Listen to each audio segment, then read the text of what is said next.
Hey guys, మాది one day trip మైసూర్కి వెళ్ళామండి. Sunday morning 7కి వెళ్ళి నైట్ 11కి వచ్చామన్నమాట. చాలా ప్లేసెస్ కవర్ చేసాము. ఇది ఫస్ట్ అన్నమాట. ఇది మైసూర్ ప్యాలెస్. చాలా చాలా బాగుంది. రాజుల కాలం ఎలా ఉండేవాళ్ళు వాళ్ళు అనేది క్లియర్గా మెన్షన్ చేసుంటారు. ఫొటోస్తో సహా చాలా బాగుంటుంది. ఎంట్రీ టికెట్ అయితే పర్ పర్సన్ 100 రూపీస్ అండి. లోపలికి ఎంటర్ అవ్వగానే రైట్లో మనకి లగేజ్ ఏమైనా ఉంటే అక్కడ కౌంటర్స్ ఉంటాయండి. అక్కడ ఇచ్చేయచ్చు అనమాట. నెక్స్ట్ అయితే మేము స్లిప్పర్స్ అంతా పెట్టుకోవడానికి కూడా కౌంటర్స్ ఉంటాయి. అక్కడ ఇచ్చేసి ఎంటర్ అయిపోయాం లోపలికి.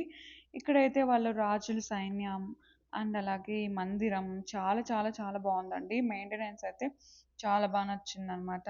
ప్యాలెస్ అయితే చాలా పెద్దదండి. ఇక్కడ నుంచి మూవ్ అవ్వగానే ఈమె రాణి, ఈయన రాజు. వాళ్ళ ఆ కాలంలో గిఫ్ట్లు ప్రెజెంట్ చేసేటప్పుడు అలాంటి బాక్సెస్‌లో ఇచ్చేవాళ్ళంట. చాలా ఉన్నాయి అక్కడ. ఇది ఓపెన్ ప్లేస్ మధ్యలో, ప్యాలెస్ మధ్యలో ఇలా ఓపెన్ ప్లేస్ ఉంటది. చాలా బావుంది. వాళ్ళు అప్పట్లో యూజ్ చేసిన చైర్స్ గానీ, మిర్రర్స్ గానీ మాక్సిమం అలాగే పెట్టారండి. ఇక్కడ కట్టడాలు చూడండి ఎంత బావున్నాయో. ఓన్లీ వుడ్ అనుకుంటా. ఎంత బావుందో. ఈ ఎలిఫెంట్ చూసారా? ఒక్కసారిగా రియల్ ఎలిఫెంట్ చూసానేమో అనిపిచ్చింది. అంత బావుంది. ఇదైతే వాళ్ళు ఆ కాలంలో యూజ్ చేసిన యుద్ధ పేర్లు సంథింగ్ యుద్ధానికి యూజ్ చేస్తారు కదండీ! అలాంటివి.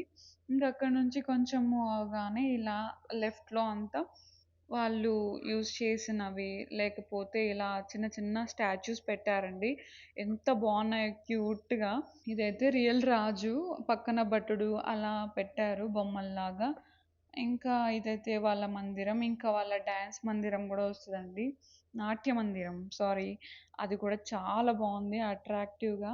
అది కూడా మీరు చూస్తారు. ఇదైతే బయట, లోపల నుంచి బయట చూస్తే ఎలా ఉందో కనిపిస్తదనమాట. ఇదైతే మీరు చూడొచ్చు. ఇక్కడ ఇదేనండి. లోపల నుంచి ఫ్రంట్ వ్యూ చూస్తే ఇలా కనిపిస్తదనమాట. నెక్స్ట్ అయితే వాళ్ళ నాట్య మందిరం చూసేయండి. ఎంత బావుంది గదా! ఎంత క్లీన్‌గా ఎంత మెయింటైన్ చేస్తున్నారో ఇప్పటికి గూడా. ఇదైతే ఫుల్ వ్యూ. మీకు ఈ వీడియో నచ్చితే please do like, share and subscribe to Chandu's dairy.